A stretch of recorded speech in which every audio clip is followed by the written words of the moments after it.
Subscribe करें सिद्धोदय channel को और साथ में बेल आइकन दबाएं ताकि आपको मिलते रहे लेटेस्ट धार्मिक वीडियो सबसे पहले। इस स्रोत की शक्ति क्या है?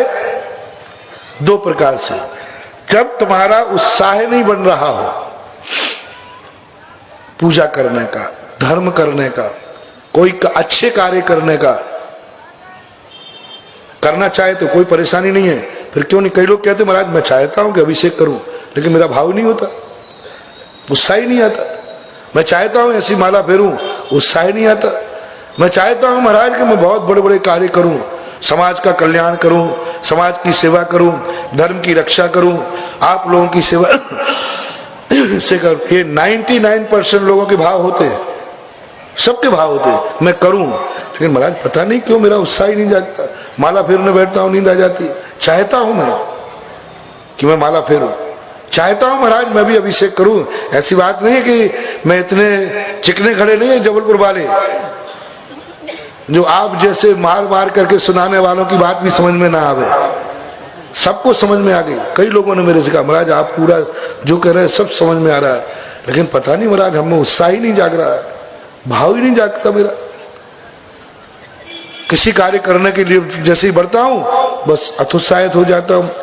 उन हतोत्साहित व्यक्तियों को उत्साह जगाना है तो जिस कार्य में तुम्हारा उत्साह नहीं जाग रहा हो, इस दूसरे महाकाव्य की, दूसरे इस कड़े की 108 बार, 54 बार, 27 बार, 9 बार इसका पाठ कर लेना, जाप कर लेना।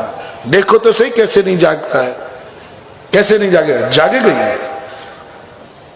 तुम पहले इनकी महिमा जब तुम सुनोगे कि अरे इसके चले बिना बड़ों का भी उद्धार नहीं हुआ। वो कहते ना, अपन लोगों ने पूछा होगा भगवान से या लोगों ने कोई दूसरा रास्ता बताओ, ये मुनि का रास्ता मुझे पसंद नहीं बहुत कठिन रास्ता है। मोक्ष तो मैं जाना चाहता हूं, पक्का है मोक्ष जाऊंगा, लेकिन ये रास्ता मुझे पसंद नहीं आ रहा है, कोई दूसरा रास्ता बताओ। तो दूसरा रास्ता है ही नहीं।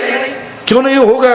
इतने सारे महाराज मोक्ष गए हैं तो कोई दूसरा रास्ता होना तो चाहिए, एक रास्ते से थोड़ी जाएंगे। तो अपने लिए क्या समझाया कवि ने? इतना कठिन रास्ता, मेरे से संयम नहीं पलेगा। तो क्या कहते हैं कवि? जिस बिना नहीं जिन राज सीजे, तू रो जग कीच में, एक घड़ी मत बिसरो करो, आयु यम मुख बीच में। कितनी बड़ा साहस दे दिया। क्या दूसरे रास्ते का इंतजार कर रहे हो? क्या तुम सोच रहे हो कि कोई दूसरा रास्ता मिल जाएगा कल्याण का? जब तीर्थंकर जैसों के लिए तपस्या के बिना दूसरा रास्ता नहीं मिला तो तुम कौन सी लिफ्ट से जाओगे रे वीआईपी लोगों? तीर्थंकर जैसे वीआईपी, तीर्थंकर जैसे वीआईपी, भवांतर से तीर्थंकर प्रतिबंध की 5 कल्याणक जिनकी नियत से, कितना पुण्य, स्वधर्मेंद्र जिनकी चाकरी कर रहा है। ओहो, इतने पुण्यात्मा जीव को भी जब मोक्ष जाना पड़ा तो बोलो उनको संयम लेना पड़ा कि नहीं लेना पड़ा? तपस्या करना पड़ी कि नहीं? 6-6 महीने के उपवास करना पड़े कि नहीं? केशलंच करना पड़े कि नहीं?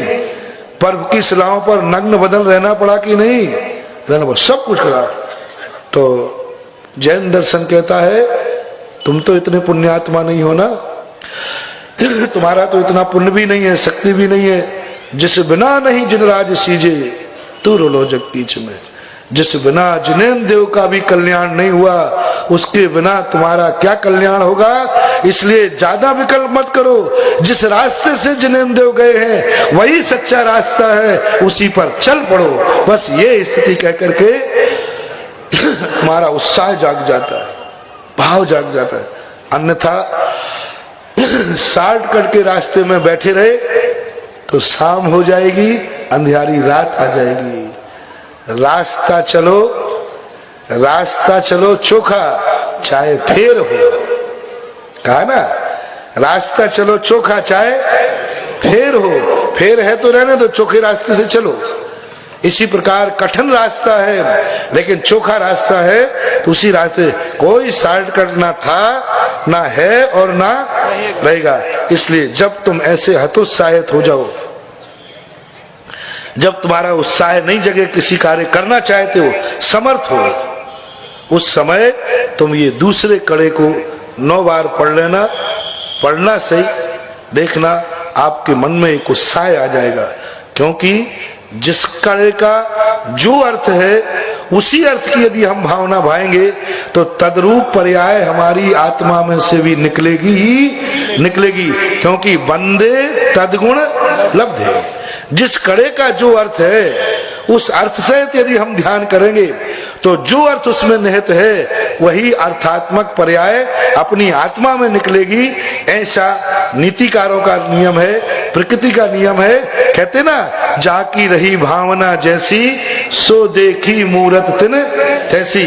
जब अपन ऐसी भावना भाएंगे तो हमारी मूरत भी वैसी ही हो जाएगी।